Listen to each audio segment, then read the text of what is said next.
नमस्कार दोस्तों। BPSC prelims में लगभग 1 महीने का समय बचा है, लेकिन बहुत सारे दोस्तों की पढ़ाई सिर्फ इसलिए नहीं हो पा रही है क्योंकि उनके दिमाग में एक प्रश्न चल रहा है कि एग्ज़ाम पोस्टपोन होगा या नहीं होगा। और जो दोस्त बच गए हैं उनके सामने एक चुनौती ये है कि इस 1 महीने में अपनी तैयारी को कैसे मैनेज करें कि आराम से प्रीलिम्स क्वालिफाई कर सकें। ये चुनौती होती है बहुत सारे दोस्तों के साथ कि जब एग्ज़ाम करीब आता है तो लगता है कि हमने कुछ पढ़ा ही नहीं है और जो कुछ भी पढ़ा है उसे एक साथ कैसे लेके आएँ। हम दोनों पे बात करेंगे, लेकिन एक चीज़ मैं अभी क्लियर कर देता हूँ कि एग्ज़ाम पोस्टपोन होने को लेकर आप एकदम स्पष्ट रहिए कि एग्ज़ाम पोस्टपोन नहीं होगा। हाँ, कुछ संभावनाएं हैं जिनके बारे में हम आगे बात करेंगे, जैसे बाढ़ को लेकर के, चुनाव को लेकर जो बातें चल रही हैं, इसके बारे में हम बाद में बात करेंगे। लेकिन सबसे पहले ये मान के चलिए कि एग्ज़ाम अभी पोस्टपोन नहीं होने वाला है, 1 महीने बाद एग्ज़ाम होगा। तो क्या आप गंभीर हैं अपनी तैयारी को लेकर? कहीं ऐसा तो नहीं कि आप यही चाह रहे हैं कि बस पोस्टपोन हो जाए? डरिए मत। अगर आपकी तैयारी उतनी मजबूत नहीं है तो 1 महीने में बहुत कुछ किया जा सकता है, लेकिन आप इसी के चक्कर में बैठे रहे और पढ़ाई नहीं की, एग्ज़ाम समय पर हो गया, तब क्या करेंगे? तब तो वैसे ही फेल हो जाएंगे। तो क्यों ना ऐसा किया जाए कि बचे हुए समय को हम इस तरह से यूज़ करें कि सफलता की संभावना बढ़ जाए। समझ रहे हैं? चलिए मैं समझा देता हूँ। 5 स्टेप्स हैं, छोटे छोटे स्टेप्स हैं, आप इस पे काम करिए, आराम से प्रीलिम्स क्वालिफाई होगा। सबसे पहला स्टेप ये है कि आप अपनी जो नोट्स हैं, जो किताबें हैं, जो महत्वपूर्ण नोट्स और किताबें हैं, उनकी एक लिस्ट बनाइए और उनको साइड में निकाल कर रखिए। हो सकता है कि आपके पास बहुत सारी किताबें हों, ढेर सारी नोट्स हों, कई मैगजीन्स हों। इन सब की बात नहीं कर रहा हूँ, जो सबसे ज़्यादा महत्वपूर्ण है मैं उनकी बात कर रहा हूँ। कैसे आप जानेंगे? इसके बारे में मैंने कई बार बताया है कि कैसे आप जान सकते हैं। उसमें सबसे मेन चीज़ होती है पीवाईक्यू। उसके आधार पर आप जानते हैं कि कौन से विषयों से कहाँ कहाँ से कैसे प्रश्न आते हैं। फिलहाल इसके बारे में सिर्फ इतना कहना है कि आप अपनी लिस्ट बनाइए और इन्हें साइड में रखिए। इसके बाद मन में कोई भी लालच आए कि यार 2 क्वेश्चंस वहाँ से भी आ जाएंगे, उसे भी रख लें क्या, उस चक्कर में आप एक पोथी उठा कर रख लेंगे, फिर आपकी कोई पढ़ाई नहीं हो पाएगी। आप इसी में एक बार रिवाइज़ करेंगे, पूरा महीना बीत जाएगा।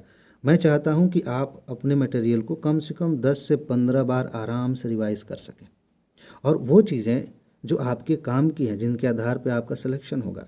करंट अफेयर की मैगज़ीन्स अगर आपके पास कई सारी हैं तो मैं सलाह दूंगा कि सिर्फ एक कोई अच्छी सी मैगज़ीन रखिए, उसे अच्छे से पढ़ जाइए, रट जाइए, घोल के पी जाइए। बस हो सकता है कि 1-2 प्रश्न उससे बाहर से आ जाएँ, कोई बात नहीं।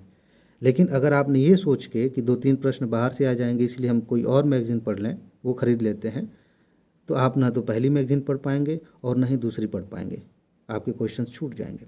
इसीलिए आप एक लिस्ट बनाइए महत्वपूर्ण सोर्सेज का, और सिर्फ उसी पर 1 महीने ध्यान दीजिए, कुछ भी अलग से करने की ज़रूरत नहीं है। इसके बाद जो दूसरी चीज़ है, जब आपने ये लिस्ट बना ली है तो आप क्या करेंगे? आप सिर्फ रिवीजन पर ध्यान दीजिए। 24 घंटे जब भी पढ़ने का मन कर रहा है, कुछ भी नया करने की ज़रूरत नहीं है। आप रिवीजन करिए, फिर उठिए, खाना पीना हुआ, थोड़ा आराम हुआ, टहल लिए, घूम लिए, वापस आइए, रिवीजन करिए। रिवीजन रिवीजन रिवीजन, जितनी बार आप रिवीजन करेंगे उतनी बार आप अपनी सफलता के करीब जाएंगे। अगर बीच में आपको लगता है कि एक विषय कमज़ोर है, उसको अब फिर से पढ़ लेते हैं, टाइम है, आप उस विषय को नहीं पढ़ रहे हैं, आप बाकी विषयों को जिनको आपने तैयार किया है उन्हें छोड़ रहे हैं। ध्यान रखिएगा, समय निकल रहा है, इसी में आपको सब कुछ करना है। जो छूट गया है उसे रहने दीजिए, जो सामने है उस पर फोकस करिए, जो आपने पढ़ लिया है, जो आपकी मजबूती है, उसे बार बार रिवाइज करिए। ठीक। तीसरी चीज़ जो आप करेंगे, और यहाँ से डायरेक्ट आपको लाभ मिलेगा, जब आप एग्जामिनेशन हॉल में होंगे, क्वेश्चंस आपके सामने होंगे, इस समय आप प्रैक्टिस करिए। बहुत सारे प्रैक्टिस सेट्स आपको मिल जाते हैं, प्रैक्टिस करिए, प्रश्नों को हल करिए, और टाइम बाउंड होना चाहिए। इस समय आप एकदम घड़ी लेकर बैठिए, टाइम सेट करिए और उस हिसाब से आप प्रैक्टिस करिए। लेकिन सिर्फ प्रैक्टिस नहीं करना। बहुत सारे लोग क्वेश्चन हल करते हैं, आंसर मिलाते हैं, छोड़ देते हैं, बात खत्म हो जाती है। ऐसे नहीं, आपने प्रैक्टिस किया, फिर आंसर मिलाया, उसके बाद से फिर उनका विश्लेषण करिए। 1-2 घंटे लग रहे हैं, कोई बात नहीं, बहुत अच्छी बात है। आप सीखेंगे कि कहाँ कमी है। आपको पता चलेगा कि कुछ क्वेश्चंस इसलिए गलत हो रहे हैं क्योंकि कंसेप्ट क्लियर नहीं है, कुछ क्वेश्चंस ऐसे हैं जो फैक्चुअल थे, याद नहीं थे। जब आपको पता चल गया तो इन्हें आप खोजिए। हो सकता है कि आंसर शीट में आपको मिल जाए, जो व्याख्या वाली होती है टेस्ट के साथ। आपको पता चल गया कि कौन सा प्रश्न गलत हुआ था, उसका तथ्य सही नहीं था, मतलब याद नहीं था, कंसेप्ट सही नहीं था। अब उसे आप अपने रिसोर्सेज में, जो आप रिवाइज कर रहे हैं, उसमें ऐड कर लीजिए। बस हो गया, इससे कमाल हो जाएगा। एक चीज़, जिन दोस्तों को लगता है कि अभी हमारी तैयारी में वो बात नहीं है हमने वो सारी चीज़ें नहीं पढ़ी हैं जो महत्वपूर्ण है, लग रहा है कि अंदर से खाली हैं। आपके लिए एक चीज़ एकदम अनिवार्य है, चाहे आपने कोचिंग की हो, चाहे आप 10 साल से तैयारी कर रहे हो, कोई फ़र्क नहीं पड़ता, लेकिन एक चीज़ आपके पास होनी चाहिए। पीवाईक्यू के आधार पर जो तथ्य हैं, मैं बार बार कहता हूँ पीवाईक्यू और पीवाईक्यू के टॉपिक्स में अंतर होता है। पीवाईक्यू का मतलब होता है कि आपने एक क्वेश्चन देखा, उसके ऑप्शंस देखे, ये क्वेश्चन हो गया, लेकिन उसके टॉपिक, जिस टॉपिक पर प्रश्न बनाया गया है, उस टॉपिक को तैयार करना बहुत महत्वपूर्ण है। ये चीज़ अगर आपने कर लिया तो आप ये जो रिवीजन कर रहे हैं इसमें अगर थोड़ी बहुत भी कमी रहेगी यहाँ से पूरी हो जाएगी, और अगर रिवीजन नहीं भी कर पा रहे हैं इस समय, सिर्फ ये कर लेते हैं, कमाल हो जाएगा। और आपको इसके लिए अलग से मेहनत करने की ज़रूरत नहीं है। हमने पिछले 34 वर्षों के सभी विषय, बीपीएससी के जितने विषय हैं महत्वपूर्ण, उन सभी विषयों के महत्वपूर्ण टॉपिक्स को अलग किया है, उनकी नोट्स बनाई है हिंदी इंग्लिश में, उनकी वीडियोज़ आ रही हैं, सारी नोट कंप्लीट हो चुकी है, इतनी संक्षिप्त में है कि आपने एक बार पढ़ लिया है तो 2-3 घंटे में पूरी नोट रिवाइज़ कर सकते हैं। तो अगर आप इस स्टेप पे थोड़े से कमज़ोर हो रहे हैं तो ये वाला आपको सफलता दिलाएगा, आप तुरंत इसको लीजिए। अगर आपके पास पहले से स्टडी मटेरियल है, उसके साथ इसे जोड़ने में कोई दिक्कत नहीं होगी, क्योंकि ये पीवाईक्यू यानी कि जो महत्वपूर्ण टॉपिक्स बार बार पूछे जा रहे हैं उन्हें ही तैयार करना है, उनको ही लेना, ये कुछ नया नहीं है। और सच बताएं तो अगर इनको छोड़ दिया है तो बाकी चीज़ें पढ़ने का कोई मतलब भी नहीं है, क्योंकि प्रश्न तो यही से आ रहा है। इसमें सारे सब्जेक्ट्स हैं, history, geography, polity, economy, science, Bihar special, सब है इसमें, ठीक है। करंट अफेयर शामिल नहीं है, तो आप इसे ले लेंगे, आपका काम हो जाएगा। नोट लेने के लिए आपको क्या करना है, देखिए इस समय ऑफ़र चल रहा है, सिर्फ 299 रुपये में आपको नोट मिल जाएगी। अभी ऑफ़र समाप्त हो जाएगा 16 अगस्त को, तो आपको 499 देना पड़ेगा। यूपीएससी के नोट पे भी ऑफर, आप जानते हैं यूपीएससी में हर साल लगातार 4 सालों से आप सबूत देख रहे हैं, कट ऑफ से ज़्यादा मार्क्स के क्वेश्चन आ रहे हैं। यूपीपीसीएस की नोट दी जा रही है, आप जानते हैं, अभी पिछले साल ही मैंने 93 प्रश्नों के सबूत दिखाए हैं, लगातार सबूत दिखाते हैं। तो बाकी नोट्स भी आप ले सकते हैं, लेकिन अभी हम बात कर रहे हैं बीपीएससी की, तो बीपीएससी वाली नोट आप तुरंत ले लीजिए और जितना जल्दी हो सके इसे तैयार करिए। उसके बाद बाकी चीज़ें पढ़िएगा। मैं बार बार कह रहा हूँ कि सबसे पहले इसे तैयार करिए, फिर समय बच गया तो बाकी चीज़ें पढ़िएगा। नोट लेने का क्या है तरीका? एक तरीका ये है कि आप ऐप डाउनलोड कर लीजिए, स्टडी विद मास्टर, उसका लिंक दिया गया डिस्क्रिप्शन में, कमेंट में, आप वहाँ से ले सकते हैं।